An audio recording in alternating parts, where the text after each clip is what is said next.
Kita nyo yan sa budget.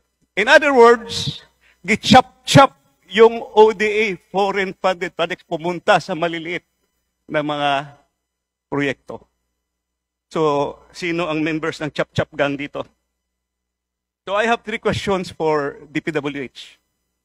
First question ko, kung natuloy sana itong mga proyekto, 2 taon yung 2024 zero budget, reduced by 67%. Please wind up, Honorable Sir. These are very important questions, Your Honor. The public should know this. First question ko, kung natuloy itana itong mga proyekto na ito, could have this help solve the problems in Metro Manila? Kasi nandito yung Metro Manila Flood Control Project at saka yung Pasig Marikina Channel Improvement.